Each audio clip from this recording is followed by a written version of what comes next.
네, 라디오쇼 노은지의 정치 시그널, 특별한 시그널을 분석하는 시간입니다. 용산의 시그널, 또 청와대의 시그널, 그들의 속사정을 들어보겠습니다. 매주 화요일의 코너죠. 용심 청심, 전 대통령실 정무수석실 행정관 용심이 이승환, 전 청와대 선임행정관 청심이 여선웅 두 분 모셨습니다. 어서 오세요. 네, 안녕하십니까. 네, 지난주 첫 방송 나갔는데 주변의 반응이 좀 어떻든가요? 저희가 지난 첫 방송 나간 기념으로 뭐 방송 여러 번 같이 했지만 처음으로 저녁 자리를 네. 같이 했어요. 아, 가까운 그러세요? 지인들과 함께 저녁 네. 자리 같이 하면서 뭐 이제 말도 놓고 같이 동갑이니까. 아, 두 분 동갑이시죠? 네, 그렇게 말도 놓고 이제 우리가 앞으로 정치를 어떻게 해야 될까의 비중을 네. 절반으로 그리고 이제 노은지를 예. 김어준의 버금가는 DJ로 만들자. 아, 너 김어준 네. 싫어하는데? 그래. 네. 이 그러니까 넘어서야 버금가는. 되는구나. 아, 넘어서는. 네, 네. 넘어서는 예. 제 1 DJ로 만들자. 네, 그런 결의를 다졌습니다. 네. 네, 알겠습니다. 네, 저는 여기 그 이름이 이제 용심 청심이잖아요. 예. 그러니까 제 주변에서는 이제 하는 이야기가 지금 용산에는 이제 대통령이 계신데 청와대에는 지금 아무도 없지 않냐. 근데 예. 국민이 있다. 국민들이 뭐 네. 많이 가고 계십니다. 네, 그래서 네. 민심, 너는 민심을 잘 이야기해라. 뭐 이렇게 또 조언도 해주고 격려도 해주고 그랬습니다. 알겠습니다. 오늘 보니까요, 청심이가 뭔가 글을 하나 올리셔서 이게 좀 화제가 되고 있더라고요. 네. 그래서 첫 질문으로 좀 드리고 싶은데 어제 여선웅 전 행정관님이 SNS에 장문의 편지를 네. 쓰셨습니다. 제가 이제 이재명 대표님께 예. 단식하고 계신 이재명 대표님께 편지를 썼습니다. 네. 약간 이제 뭐 주 내용은 뭐 윤석열 대통령께서 이념 전쟁을 하는데 민주당은 이념으로 맞서지 말고 실용과 이 민생으로 맞서자. 그러면서 이제 그 제가 하고 싶은 말인데 대표님한테 단식을 중단하셔라. 단식을 중단하셔라. 그러면 지금 단식이 별로 효과를 보지 못하고 있다, 명분이 없다 이렇게 보시는 거예요? 아니요, 그건 아니고 단식은 이제 명분과 진정성은 이미 확인됐기 때문에 단식 다음 단계로 가자. 국회에서 싸우자. 약간 이런 취지고요. 네. 또 하나는 우리가 이제 그 민생과 약간 실용의 정당으로 이미지로 보여야 되는데 민주당이 외교 관계에 있어서 약간 좀 이념적이다. 그래서 이제 핵심이 이제 후쿠시마 오염수 네. 우리가 너무 반이라는 것처럼 보이니까 국민들한테 호응을 얻기 힘들다. 아, 오히려 먹고 사는 문제로 네. 좀 풀어가자. 그래서 후쿠시마 오염수 문제도 이제 장기 과제로 열어두자. 네. 그리고 뭐 1특검 사국적 이야기 하는데 예. 국민들이 먹고 사는 문제가 크게 관련이 없다. 네. 그래서 1특검 해병대 수사만 남겨두고 다 그냥 국회 상임위에서 해결하자. 이렇게 이제 크게 이제 뭐 편지를 썼죠. 네. 그런데 지금 이런 지적도 민주당에서 나오는 것 같은데 이번에 용심 있게 좀 여쭤보면 단식 천막을 지금 이재명 대표를 중심으로 해서 뭐 비명계도 찾고 어제는 이낙연 전 대표까지 찾았는데 지금 정부 여당에서는 너무 안 가는 거 아니냐 뭐 이런 얘기도 해요. 사실 이런 상황이라면은 대통령실에 정무수석 정도라도 갈 수 있지 않을까. 대통령은 당연히 못 가겠지만 안 갈 겁니다. 예. 가면 안 왜? 됩니다. 네. 예, 원래 그 상대 당에서 단식하는 이 정치인들을 찾아갈 때는 뭐 입장은 다르더라도 당신의 대의는 인정한다. 당신의 명분은 인정한다. 이런 정치적 제스처거든요. 근데 지금 이재명 대표의 단식 명분을 국민들 모두가 거의 대부분이 이거 방탄을 위한 거다라고 생각하고 있는 거고 네. 본인이 이 단식을 끊기 위한 어떤 조건 이것조차 제시하지 않은 상태고 대통령 사과해라, 후쿠시마 헌법재판소 제소해라, 개각해라라고는 요구를 했는데 대통령 사과는 정말 레토릭이고 뭐 택도 없는 얘기고요. 예. 그리고 두 번째 후쿠시마 뭐 원전 오염수 뭐 해양재판소에 그 제소해라 하는 거 이거 문재인 정부에서 다 검토했다가 이것마저 패소하면 우리가 쓸 카드가 없어서 궁여지책으로 남겨놓은 거 아닙니까? 그러니까 이거는 더 말도 안 되는 얘기고 개각해라. 예, 개각하면 인사청문회 다 통과시켜 주실 것이에요. 아니잖아요. 본인들도 그렇죠. 여기서 정치적 명분을 걸고 네. 싸울 거잖아요. 근데 이런 부분에서 저희가 그 여당이나 대통령실 갈 이유도 없고 저는 갈 필요도 없다고 생각합니다. 스스로 닫고 들어간 문 자기가 열고 나오면 될 거라고 생각하고요. 그리고 지금 저는 여기 이제 여러분들 방문하셨는데 이낙연 대표 방문이 가장 인상적이었어요. 네. 근데 이때 딱 사진을 딱 보니까 단식 11일째인 이재명 대표의 얼굴은 화색이 도는데 이낙연 대표가 오히려 더 착잡한 표정으로 정말 오기 싫은데 왔다. 이거 안 오면 진짜 그 욕 많이 먹을 것 같아서 왔다라고 하고 4분 동안 앉아서 5번 동안 단식 그만하십시오 얘기하고 4분 만에 돌아갔잖아요. 그래서 이게 또 단식을 보는 민주당의 다른 한 사람들의 모습이 아닐까 생각합니다. 뭐 근데- 그렇게 볼 수 있을까요? 이낙연 전 대표의 방문에 있어서 좀뭐 가기 싫은데 갔다? 이렇게 볼 수 있을까요? 뭐 저는 얼굴 표정까지는 못 읽었는데 예. 근데 뭐 어쨌든 이제 뭐 민주당뿐만 아니라 여당에서 사실은 와줘야 되는 거 맞는 것 같아요. 그러니까 예전에 황교안 대표가 단식할 때는요. 당시 이제 이해찬 대표가 당 대표였는데 당 대표도 찾아가고 국무총리도 찾아가요. 그리고 문재인 대통령이 아까 앵커께서 말씀하신 그 정무수석, 관계자 정무수석도 매일 찾아가라고 이야기를 합니다. 예. 근데 그게 이제 뭐 당신의 이야기 다 뭐 오케이야 뭐 이런 거 이야기 뜻 아니거든요. 그냥 뭐 어떻게 보면 약간 이제 정치 뭐 도의 뭐 약간 인간적인 도리 약간 이런 건데 이제 그런 것도 지금 정부 여당은 안 하고 있는 거예요. 근데 이제 왜 안 하냐 보면은 네. 저는 이게 대통령 때문이라고 생각합니다. 대통령이 그 대정부 질문에서 왜 이재명 대표 안 만납니까? 총리한테 물어봤더니 총리가 하는 말이 대통령께서 이렇게 생각한다는 거예요. 자기가 피의자를 만나면은 뭐 다른 시그널이 갈 수도 있다. 검찰 입장에서는 뭐 그럴 그렇게 수 느낄 수 네. 있다. 근데 그게 반대로는 본인이 이제 피의자라고 생각해가지고 아직도 본인은 검사인 거예요. 나는 검사인데 어떻게 피의자 만나냐 약간 이런 인식이잖아요. 그러니까 대통령이 그렇게 말씀을 하시니 지금 단식하고 있어도 여당에서는 아예 콧배기도 안 보이는 거죠. 심지어 김기현 대표는 단식하고 있는 거 맞아요? 막 이렇게 물어보고 기자들한테. 그럼 절충안으로 여당 대표로 태용 네. 의원을 매일 보내도록 태영 의원이 가시긴 했는데 네. 그때는 뭐 좀 끌려 나오긴 했습니다만 출구 전략이 일단 없는 것 같다 보니까 이게 지금 사실 뭐 민주당에서는 중진 의원들도 여러 차례 가서 좀 만류를 하는 상황인데 그래서 정부 여당이 좀 가서 만류해주면 좋겠다는 거에 일단 이승환 전 행정관은 반대를 하셨어요. 네. 아까 이제 청심이께서 SNS에 편지 쓴 거 저희가 소개해드렸는데 네. 이승환 전 행정관 지난주에는 또 이동관 위원장 향해서 좀 메시지 날리셨으니까 짧게 뭐 영상 편지 같은 거 짧게 이재명 대표께 예. 이재명 대표님 당신은 기적입니다. 당뇨 환자가 13일을 이어서 단식할 수 있다는 것은 의학계의 기적입니다. 이재명 대표님 그리고 당신은 비브라늄입니다. 방탄을 넘어서 검찰 수사를 완벽하게 맡고 있는 비브라늄입니다. 이재명 대표님 하지만 당신은 피의자입니다. 나가서 조사 받으십시오. 비브라늄? 비브라늄. 어벤져스 안 봐요? 블랙팬서. 아, 네. 뭐 그런 건가요? 엄청난 알겠습니다. 방탄이 있는데요. 네. 이거 되게 틀딱 같아져 이러면. 네. 한번 뭐 보시기 바라고 오늘 네. 가셔가지고. 네, 다시 한번. 네. 당뇨 얘기를 하셨는데 좀 건강이 염려되는 상황이기는 해요. 근데 오늘 검찰에 직접 나가겠다고는 했습니다. 그 검찰 조사 얘기는 이따 잠깐 뭐 다시 들어보도록 하고 이 얘기도 좀 궁금한데 이재명 대표가 어제 그 힘들게 누워 있는 상황에서도 입장문을 내고 이종섭 국방부 장관 탄핵하겠다 네. 이렇게 얘기를 했어요. 근데 장관 탄핵 카드가 이게 뭐 한 번 나온 것도 아니고 벌써 한 여러 차례 나왔어요. 한 7번째인 것 같은데 그렇죠. 네. 이런 계속되는 장관 탄핵 카드는 어떻게 저는 보세요? 사실은 이제 그 전까지의 탄핵 이야기가 나왔을 때는 뭐 개인적으로는 동의하지 않았어요. 뭐 이상민 탄핵 같은 경우에도 결과적으로 오히려 그 명분만 실어준 거잖아요. 뭐 문제 없다는 명분. 그리고 뭐 박지인 외교부 장관도 뭐 탄핵 뭐 이야기 나왔었죠. 근데 저는 지금 국방부 이종섭 장관 같은 경우에는 약간 탄핵 사유가 된다고 봐요. 왜냐하면은 그 해병대 그 사건 그 무마 때문에 그것 때문에 이제 민주당이 탄핵하겠다는 건데 그 사건 같은 경우에는 국민들이 가장 싫어하는 대한민국 국민들이 가장 싫어하는 부분 뭐 윗선에서 강압해가지고 뭐 못하게 한다던가 예. 아니면은 지금 수사 잘하고 있는데 이 수사를 그러니까 강직하고 꼿꼿한 사람한테 뭔가 그 권력이 뭔가 이렇게 막 못하게 하는 거 그 국민들 되게 싫어하는데 윗선에서 좀 압력을 행사했다 네. 이렇게 비치는 거. 그거를 지금 뭐 국방부 장관이 뭐 해병대 수사 단장이든 아니면 지금 대통령 이야기까지 나오고 있는데 대통령이 하셨든 뭐 그렇게 이야기 나오고 있으니 이거는 진짜 뭔가 명명백백히 밝혀야 된다. 그리고 아까 이야기했던 것처럼 이건 특검까지 가야 된다. 네. 이렇게 생각을 합니다. 뭐 국방부 장관 그리고 또 하나는 지금 이제 막 그 뭐 교체 이야기가 나오고 있잖아요. 뭐 일각 뭐 보니까 보도를 보니까 탄핵이 소추가 되면은 뭐 이렇게 사퇴를 못 한다고 그러더라고요. 예. 그래서 이제 그거를 이제 계속 이제 뭐 어떻게 뭐 조사받을 수 있는 거죠.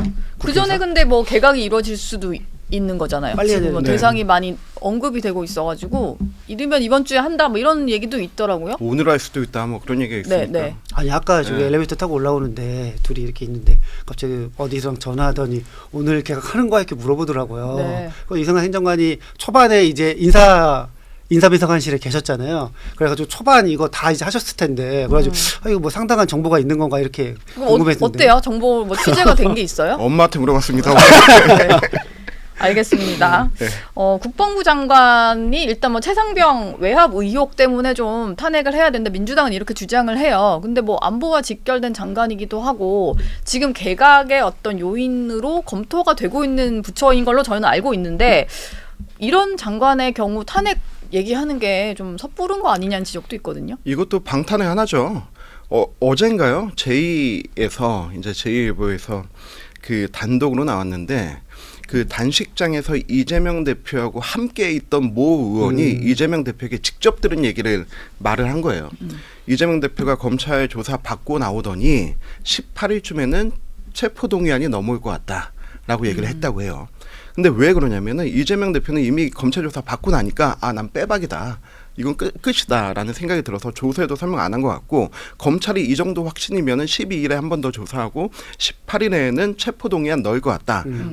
그래서 지금 그 이종섭 장관 그 탄핵안도 얘기가 나오는 게 18일이잖아요. 네. 저는 이거를 자신에 대한 방탄 또 이날이 그 박강원 원내대표 그 연설이 있는 날이잖아요. 예, 교섭단체 대표 연설하는 이재명 대표의 그 체포동의안에 대한 부당함과 이종섭 장관에 대한 이 자기 나름의 불이함에 대해서 얘기를 하고 이 방탄의 딜을 하기 위해서 18일을 찍은 것이 아닌가. 근데 이건 솔직히 탄핵감이다라고 얘기하셨는데 여기 요즘 이종섭 장관이 한 2가지 정도의 좀 문제가 있었잖아요. 홍범도 장군 흉상 철거 문제에 좀 대처한 문제, 네. 그리고 이제 해병대 수사단 문제. 근데 이 중에서 뭐 위법적인 상황이다라는 거 해병대 수사단 문제에서 이첩해라라고 했다가 야 잠깐만 보류시킨 거. 네, 보류죠. 네. 이거 완전 보류죠. 이거를 만약에 누구는 빼고 누구는 중단하고 이거 넣고라고는 외압이 아니고 보류를 시킨 거고 박정훈 대령 같은 경우는 그 보류라는 명령 자체를 거부했기 때문에 지금 수사가 되고 있는 거예요. 이거는 저는 절대로 탄핵 사유가 아니라고 봅니다. 그런데 이건 지금 민주당이 자충수 두는 거예요. 예. 왜냐하면은 이상민 장관도 2월달에 탄핵했다가 그 한 5개월 만에 다시 돌아오셨잖아요. 지금 만약에 이종섭 장관 탄핵하잖아요. 그러면은 그 마지막에 이제 그 판결 나오는 게 내년 2월 정도 될 거예요. 총선 바로 앞두고 네. 여기에서 기각돼서 이종섭 장관 다시 돌아오면 민주당 이 부담감 어떻게 감당할 겁니까? 오히려 역풍이 네. 불 수 있다. 그러니까 저는 제 네. 입장에서는 탄핵하면 오케이 땡큐. 그리고 내년 2월에 심판 받아봐라라고 하는 건데 저는 국정의 안정과 국방의 안전을 위해서는 지금 이 이재명 대표의 방탄을 위해서 이 탄핵 카드 쓰면 안 된다라고 네. 좀 충고드리고 근데 싶어요. 지금 개각 벌써 뭐 지금 후임 이야기까지 나오는데 네. 바로 교체하는 거 아니에요? 그러니까 그냥 교체가 놔두면 되지. 교체가 놔두라. 교체를 한다고 네. 하니까. 네. 네. 그러니까 이게 교체하는 꼴도 못 보겠다. 네. 탄핵하겠다 이건데 근데 탄핵 사유가 안 된다는 거죠. 네. 이재명 대표 검찰 출석 얘기로 좀 넘어가 볼까요? 지난 조사 때 이제 그 토요일 조사를 받았는데 건강 상태를 고려해서 8시간 만에 조사가 종료됐어요. 오늘도 오후에 나간다고는 하는데 3시간 조사받겠다 이렇게 얘기를 했습니다. 네. 근데 지난주 토요일에 보다 단식 횟수가 더 늘어났고 건강은 좀 더 안 좋아진 상태인 것 같은데 이게 좀 조사를 제대로 받을 수 있는 상황일까요? 네. 근데 이제 검찰 입장에서 생각해 보면은 이 쌍방울 수사가 굉장히 오래됐어요. 이게 2021년, 뭐 22년 거의 한 2년 정도 됐는데 네. 지금 사실은 계속 민주당이 주장하는 거는 왜 여태까지 증거 없이 계속 막 정황만 이야기하느냐. 예. 그리고 이날도 그 이재명 대표가 나오고 나서 갔더니 또 증거 없더라. 네. 이야기를 했거든요. 그러면은 이제 검찰 입장에서 보면은 아니 꼭 뭐 이 대표의 뭔가 본인이 원하는 진술이나 뭔가 이런 거를 꼭 들을 것이 아니라 그냥 바로 그냥 기소하면 되는 것이지 왜 계속 그림을 왜 계속 만들려고 하는 거냐. 뭐 조사가 안 된다고 하면은 그냥 뭐 그 불구속 기소해도 되잖아요. 체포동의안 뭐 문제 있다고 하면은 아니면은 그냥 조사 없이 그냥 이번에 강행해도 되는데 뭐 그런 거 없이 계속 막 뭐 언론 플레이하고 뭐 이번에 뭐 진술을 거부했다 뭐 어제 내일 뭐 며칠날 나오라고 그랬는데 안 나온다 뭐 이런 얘기까지 하는 게 저는 검찰이 너무 그냥 이거는 그냥 정치처럼 보인다 수사처럼 보이지 않고 수사가 아니라 정치처럼 보인다. 네. 근데 조서에 서명을 안 했다 보니까 검찰 입장에서는 지난번 조사는 사실상 무효가 된 거여서 그럼요. 조사를 한 번 더 할 필요가 있다 이렇게 설명을 하고 있긴 하거든요. 네. 이재명 대표 이번에 안 나갈 수 없죠. 보통 일반 피의자라면 한 3번 정도 조사를 거부하면은 이제 바로 체포되거나 하는데 이미 2번 거부했고 지난번은 나가겠다고 나갔다가 조서 날인 거부하고 그냥 돌아와서 이미 3번을 방어권 차원이죠. 방어권. 네, 이미 3번을 했기 때문에 지금 이제 재판부에서 이제 체포 여부를 판단할 때 이건 좀 심각하네 하니까 오늘은 나갈 수밖에 네. 없는 상황인데 예. 이제 오늘은 이제 진짜 좀 쓰러지는 모습이나 이런 게 보여지지 않을까. 더 이상 뭐 이제 피해갈 수 없는 상황이니까. 단식 열흘 차가 넘어가다 지금 보니까 13일. 예. 네. 그러면 일단 오늘 오후에 조사를 받는다고 하니까 뭐 네. 다음 주 용심 청심에서도 이 부분은 한번 짚어보도록 하고요. 그리고 지금 또 국회가 한창 이제 시끄러운 이슈가 또 있습니다. 허위 인터뷰 의혹. 이게 지난주부터 좀 많이 나왔던 것 같아요. 근데 보니까 국민의힘 같은 경우는 이게 뭐 단순한 가짜 뉴스가 아니다. 기획된 공작 뉴스 차원의 문제다 이러면서 뭔가 정권 차원에서 대응을 하는 이런 모습을 보이고 있거든요.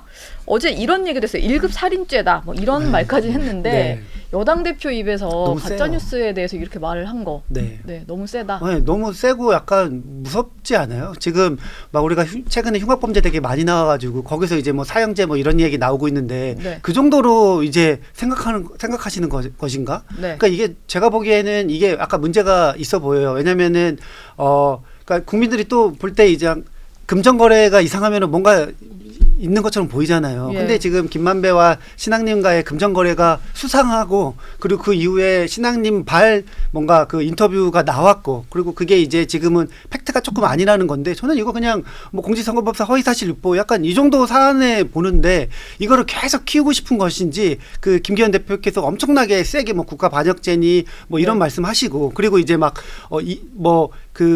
민주당 인사가 연루됐다는 정황도 아직 안 나왔습니다. 증거도 없고. 그 정황이라고 지금 국민의힘이 얘기를 하는 게 그 즈음에 해서 민주당 인사들 SNS에 엄청 게시글이 돌았다. 뭐 그거는 이런 논리인 거죠. 그 뉴스니까 그냥 퍼날른 거죠. 그걸 가지고 그냥 뭔가 뒤에서 배후 조작했다, 공모했다 이런 것까지는 아직도 지금 그렇게 이제 구체적으로 이야기를 하면서 주장하시는 분은 없고 어제 뭐 조수신 최고가 이재명 대표 공모 가능성이 높다 약간 이렇게 이제 가장 구체적으로 조금 말씀하신 것 같은데 그것도 뭐 내용은 없습니다. 근데 이게 그냥 단순히 너무 키우고 싶어가지고 무리수를 두는 건데 저는 그 지금 민주당에서 이야기하는 거는 이게 이제 대장동 특검을 예전에 이제 뭐 이야기를 해놓은 게 있는데 네. 그러면 이거랑 같이 해가지고 특검으로 처리하자. 근데 저는 이거 그 국민의힘에서 안 받을 거라고 생각을 근데 합니다. 부산저축은행까지 넣자고 하니까 그렇죠. 지금 이게 그러니까요. 특검이 조금 뭔가 흐트러진다 이런 거잖아요. 국민의힘은. 저는 요게 얘기 나온 것 중에서 신앙님 이분이 뭐 민주당하고 연결이 없다. 이분 민주당 비례대표 신청했던 분이잖아요. 아 맞아요. 공천 네. 신청 이력이 또 나와가지고. 민주당 그러니까 예. 상관없다고 하는데 민주당이 비례대표 신청할 때 서류가 수십 가지 되잖아요. 여기에 대해서 당원 당규 다 읽어야 되고 인터뷰해야 되고 자기의 국정 계획 그 의정활동 계획서 써야 되고 재산 신고 넣어야 되고 그거 준비하는 데만 며칠이 걸려요. 근데 그건 민주당 근데- 성향이라는 거지. 네. 이 뉴스 네. 인터뷰 관련은 아직 그러니까 없어요. 일단은 직접 연관을 아직 했다라고 없어요. 볼 네. 순 없죠. 연관이 굉장히 되고 싶어하는 분이다라고도 볼 수 있는 거죠. 네. 근데 저는 여기에서 김기현 대표의 워딩이 너무 센 거 아니냐라고 네. 하는데 제가 다른 분은 몰라도 네. 김기현 대표는 그렇게 말할 수 있어요. 왜요? 김기현 대표는 울산시장 때 청와대 하명수사, 아. 기획수사 받고 예. 그리고 이제 시장직까지 잃게 되고 몇 년 동안 재판받고 이제서야 이제 그 재판 결과가 나왔잖아요. 그 사무치는 한가 억울함을 생각하면 네. 김기현 대표는 이렇게 말할 수 있다고 보고 그리고 또 하나 저는 우리가 일반 그 형사 사건에서도 사람이 죽으면은 가장 최고형인 사형에 처할 수 있고 하잖아요. 근데 이거는 저는 그거를 넘어서 우리 사회를 죽이고 정의를 죽이는 사건이에요. 사람들이 선거를 믿지 못하게 하고 그리고 그 선출된 권력에 대해서 의문을 갖게 하고 만약에 이 사건 통해서 정말로 우리가 그 여론조사 깜깜이 들어가기 전까지만 해도 5% 이상 앞서고 있었는데 0.73%로 이겼잖아요.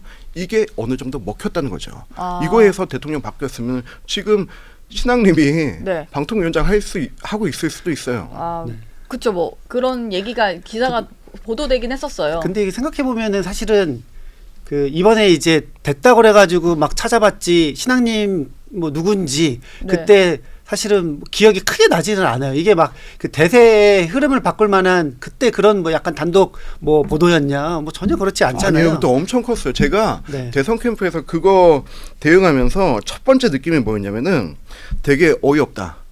어이없다. 예, 이게 몸통을 윤석열로 바꾼 건데 이게 과연 말이 되냐? 이건 진짜 어이가 없다. 근데 이거를 진짜 보니까 믿는 사람들이 있는 거예요. 이때 다 지지층들만 믿는 예. 거죠. 아니 근데 서로 이때 뉴스 당시에 나오면. 그 몸통이 누구냐고 하는 여론조사가 한번 돌았었는데 구체적인 수치 얘기 안 드리겠지만은 30% 후반대의 사람들이 윤석열이라고 믿었어요. 근데 아. 좀 논리가 약하지 않았어요. 커피 한 잔 타줬다고 몸통으로 바꿀 수 있나? 그러니까요. 예. 아니 근데 그러긴 했어요. 논리적으로 네. 그리고 어제 이준석 전 대표도 당시에는 네. 단일화 이슈가 더 컸다라고 얘기하는데 당시 캠프 내에서는 많이 좀 분주하셨나 보네요. 그걸 수습하느라고. 그럼요. 근데 이게 이재명 대표가 자주 쓰는 초식이에요. 예. 대장동의 몸통은 박근혜다. 음. 백현동의 몸통은 박근혜다라고 뭐, 네. 하고 이거는 윤석열이다라고 네. 하는 거 보면서 정말로 이 말도 안 되는 어거지가 먹힐 때도 있구나. 근데 그 먹히는 것을 정치인이 그렇게 지르고 그 어떤 범죄자가 그렇게 질러도 문제는 그걸 퍼나르는 언론들이 있다는 거죠. 예. 그 신앙림과 김만배와 이재명의 이 커넥션이 바로 대한민국 정치 선거 역사상 가장 오점이 되는 사건이 아니었을까 그 생각합니다. 정도까지는 아닌 것 같아요. 일단 뭐 국민의힘에서는 뭐 이번 주부터 네. 해서 7일간 뭐 대국민 보고 대회를 하겠다 이거 좀 키우는 그런 분위기니까 일단 국회 상황을 지켜보도록 하겠고요. 아까 얘기하셨는데 김기현 대표는 그럴 말할 자격이 있다라고 네. 했는데 마침 이제 그거와 관련된 어제 검찰의 구경이 나왔어요. 울산시장 선거 개입 사건인데 이게 지난 정부부터 불거진 건데. 문재인 정부 청와대에서 울산시장 선거에 개입하려는 의혹으로 이제 수사를 받고 재판을 받다가 검찰 구형이 저는 나왔는 줄 알았거든요. 저도요. 근데 네. 이게 3년 7개월이 걸렸다고 네. 해요. 어제 구형이 됐더라고요. 그래서 이게 일부는 이 김명수 사법부의 패단이다 뭐 이렇게 이야기를 하시더라고요. 주장을. 패단이다. 네. 예.